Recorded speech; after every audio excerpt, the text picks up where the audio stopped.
Well, this is certainly something different. It's the debut of AFLX from Hindmarsh Stadium in Adelaide as the Crows beat Geelong by 8 points in the grand final. So much to talk about as we welcome you to our recap of Tournament 1. Ashley Brown is with me.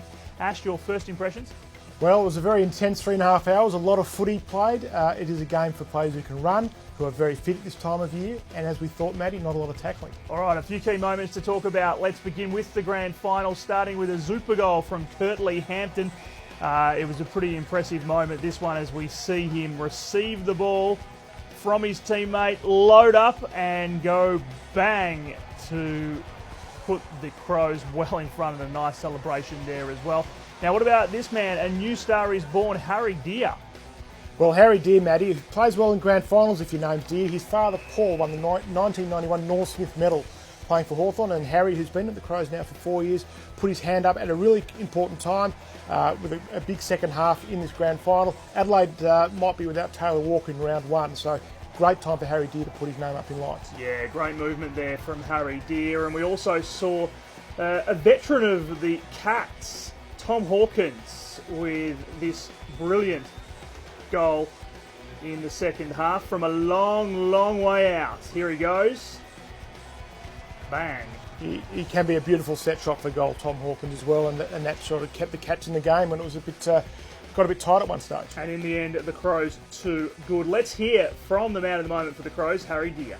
Yeah, at the start I was intrigued to get a grip of it, but as the game through on, you sort of got the feel for it, and it was a good game. It's really exciting, very, very fast pace. It was nice. Harry Deer there with Limo. It wasn't all that physical, but there were a few moments, Ash, during the night where we just saw how physicality could be used to influence play. Yeah, and if you got caught with the ball and there was a turnover, teams could get you on the fast break because then you've got fast players playing. So it was really important to try and keep possession of the ball. But yeah, we did see some good early season tackling, just not a lot of it. The other interesting thing about this format is the rule when you run too far, and we saw it a couple of times during the night, didn't we? Well, players are drilled, aren't they, for 15 metres, but in this game, it's in AFLX, it's 10 metres you've got to bounce the ball, and players were caught out. This one came at a tight stage of the second half. It could have been costly. Now, this is something I really like. The 11-point play from Ben Davis. Look at this. Jackson Nelson takes the ball through for a behind. I mean, they've cracked down that in the AFL now, but it really serious consequences in AFLX, Matty, because the penalty for that is you concede the behind, then the ball goes back to the opposing player who gets a shot for goal for 10 points, 40 metres out straight in front. That should be bread and butter for most league footballers these days. And Ben Davis kicks the goal. There you have it, footy's first 11-point play. Yeah, I love the way we saw Jackson just pass the silver footy back. He wasn't all that happy with that, was he? Yeah. But Ben Davis nails the 11-point play. Now, no injuries that we know of out of tonight. That is a pretty good story. Well, it's a selling point as well, Matty. I think if anything made footy fans dubious about AFLX, it was the prospect of losing players to injuries. Look, we're one night into a 3-day tournament, still got 12 teams to play, but so far so good. No injuries out of tonight's play. All right, let's go club by club now and pick out some highlights for you. Geelong beginning with Mark Blitzards. Well, he should be a natural at this sort of game. He's so athletic. He's arguably the most athletic player in the competition. Here we have a long Zupa goal. He looked in really good nick.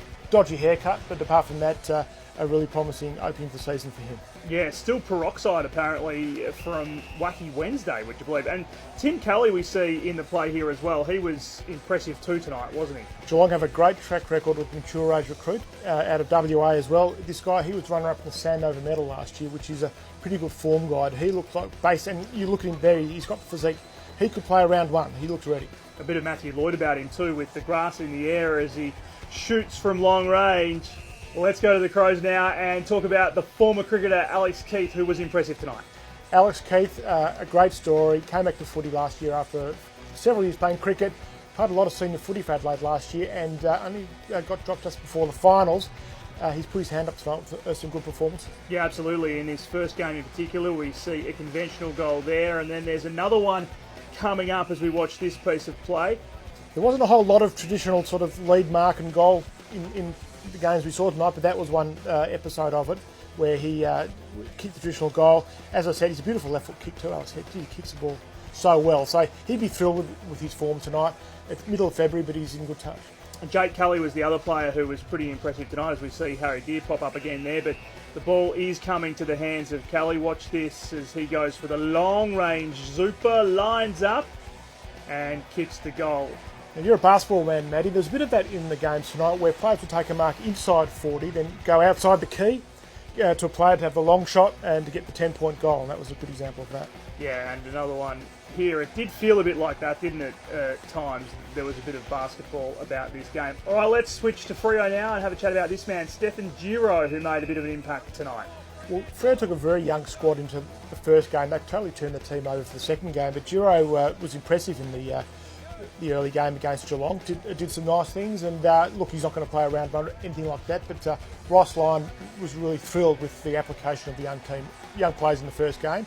Giro was an example of that. Yeah, and that was impressive there, how he came back into the play after laying the tackle and then got the ball and kicked the goal. Andrew Brayshaw was a player that I think a lot of Freo fans wanted to keep an eye on tonight. Number 2 pick in the NAB AFL draft last year. Again, did a couple of nice things that showed that he could well be ready to play round one. Just looks a natural footballer from a great football family. And there was this other moment tonight as well where we saw Michael Walters go to Brad Hill with the footy. That was a pretty impressive moment. This might have been my favourite piece of play for the night. I think it sums up what AFLX is. I think when Bradley Hill, working hard, gets the ball to Walters. Hill, we know, is a supreme athlete. Kept on running, gets the ball back from Walters and kicks a goal. To me, that is great AFLX footy, if we can say such a thing, Matty. And let's hear from Brad Hill. Hilly, this game's built for you. Yeah, it's actually all right. To be honest, I was struggling a fair bit myself, but I reckon everyone else is struggling just as bad, if not more. And I got onto a few easy goals, which is good. Brad Hill there with Limo to Port Adelaide now, and all eyes tonight on Jack Watts, who in the end was the skipper because Robbie Gray was a late withdrawal. Yeah, Jack Watts will be pleased, I think, with his first outing. I mean, a little bit of extra pressure as well, I guess, being named captain of a very famous footy club for his first game in the, not quite familiar grey, Matty, but a good first up outing. He should also be suited to sort of AFLX top footy because he's a pretty good athlete and he's a good runner. Willie Rioli tonight for the West Coast Eagles. Again, a big, famous name that a lot of Eagles fans were waiting to see. Our colleague and friend Travis King has been talking about Willie Rioli for 12 months.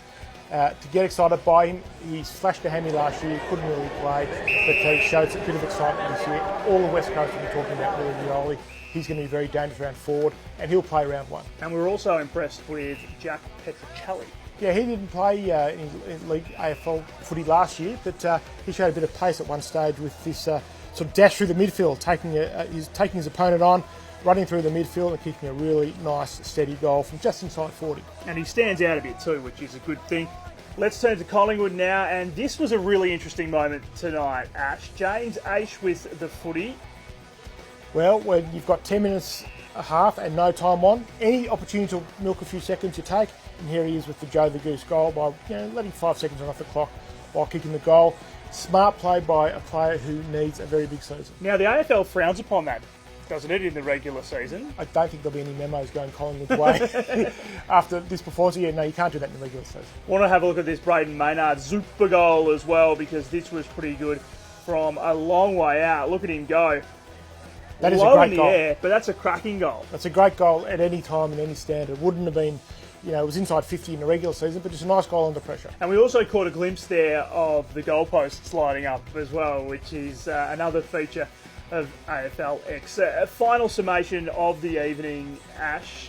Where do you think we're going to go with this format? We've got 2 more nights of this trial to go. Well, we'll let the next 2 nights play out. I can see us going down the path, say like the Rugby Sevens, where AFL teams will have their AFL squads. They might have specialised AFLX players who will play different tournaments in different areas. With the Wallabies rugby union team, none of them play none of them play sevens. Sevens is for specialist sort of rugby players.